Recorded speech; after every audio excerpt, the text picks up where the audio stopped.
Yeah, I think what you just said is key. Everyone needs to really recognize that. If you sniff or catch wind that someone is saying they're going to do the healing for you, you need to run. And or you need to examine yourself and ask yourself why you're depending on someone and why you've given your power away, needing someone else to do either the work for you or that they should be the one and the only one to help you. The true healers know that it's not just about it's not them doing the healing. It's them holding the space for you to remember your healed state, your healed self, and for you to step up into that new role, that new character, that new state of mind or the state of emotions or the energy. And if not, guess what's going to happen? You're always going to rely on someone else outside of you rather than coming back yourself. And I think, actually, I don't think, I know the true purpose of awakening and the true purpose of remembering who we truly are is to fully empower. And so with that said, it's paramount that you, the listener, step back up into your strength, right? And maybe that is your femininity. That's fine. Maybe that's your masculinity for the guys listening out there, but it's very important to step up into who you are and who you're becoming. And no one can do that for you, because let's say the shit hits the fan or something happens in life, or, something happens difficult in your life that you just slide all the way back down the stairs.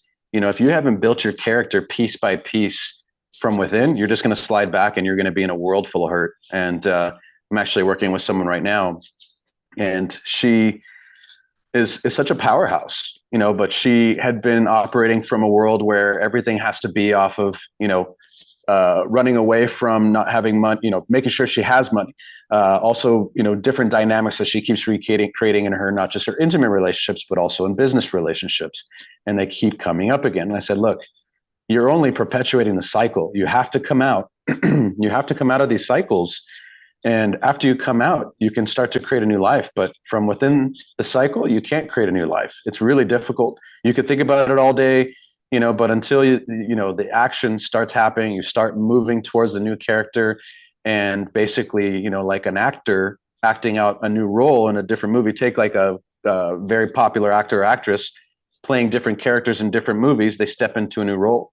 We literally do that in our lives as we up-level ourselves, as we become a new version of myself. Like myself included, when I moved out here to Arizona, I came from the city, more a city boy, and being out here, I'm more in the country. I go to the rodeo now, I'm more like, hey, I want to be more with the land. I want to just gel in with the land and with the people, the culture, because that's my choice. And for me, it's a character that I'm stepping more into. It's more strong. It's more sustainable. It's someone who will stand the test of time, and frankly, will not break under any pressure. And so if that's mental stuff, you won't break. But how do you work through that? If it's emotional stuff, how do you break? How do you not break? How do you work through that stuff? And you guys wouldn't know me because you're probably new to me, but about 2 years ago, actually, next month will be 2 years to the day, I actually was blinded myself for 2 months. The last 2 years, I've healed myself of literally having holes burned straight through both my maculas. And that tested me. I'd sat in the jungle. I'd done all kinds of things with medicine work. There was no test like that I'd ever experienced before, where I'm literally sitting there. Think of the most painful sunburn you've ever had, and it scratching and feeling like your skin is on fire, and then someone actually scratching you. And that's what I felt every time I blinked my eyes. It was super painful. And, of course, there were tears. Of course, there was anger. There was frustration at the world, at the sun, at myself, but I had to sit through those things. I had to work through those things, otherwise I would have succumbed. And yeah, I probably would have spiraled into a very dark rabbit hole. I would have went into deep, deep, deep depression. And that was on the cards. It was on the table, and in the cards if I would have chose that path, but I chose the other path. And so it boils down to attachment. What stories are you still attached to? What dynamics are you still needing to play out? And and what I would tell you after thousands of hours of meditation and medicine work, ceremonies, you want to work on those things inwardly before they manifest outwardly. That way you don't have to play those dynamics out and learn the hard way. Ideally, you learn by going inside, seeing your story, and then doing something very specific where you can clear that, where you don't have to ever create it in your life moving forward. So it's very important. And those are the invisible forces, right? Because the invisible force can be your own mind. And you don't know why your mind is blocking you. You don't know why it's stopping you. But it's also you playing along with that thing stopping you, right? anytime someone says, "Oh, well, I'm blocked," I say, "Well, I hear you, but at the same time, you're just believing, you're buying into that block. You're only giving it your power."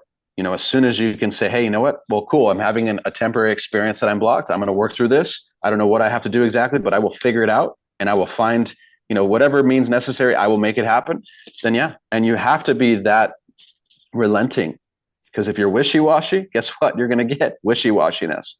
And of course I get, flowing and, listening to the universe. And so from everything, for me, when I studied with the natives, it was all about dropping down into the heart first. Right. And there is a way to do that while coming from the masculine, and of course through the feminine. But that's where I think that most of the spiritual community, the conscious community, went astray. That they went wrong. That as soon as they dropped down in their hearts, and the dudes included, they became overly soft and feminine. It's scary to me, I'll be honest. And I think a lot of women that I've been talking to, they're like, "Yeah, where did all the men go?" They're saying to me, "I feel like I've had to step up into those roles, and that's not a role that I'm willing to be in." And so no wonder it's causing this mass array of difficulties in society. But I can honestly tell you that stuff's all been engineered, right? That stuff's all been perpetrated on humanity. And so it's up to you, the listener, to see where you're playing and to not be played. Otherwise, you're just a pawn in the bigger game of all the craziness that's going on.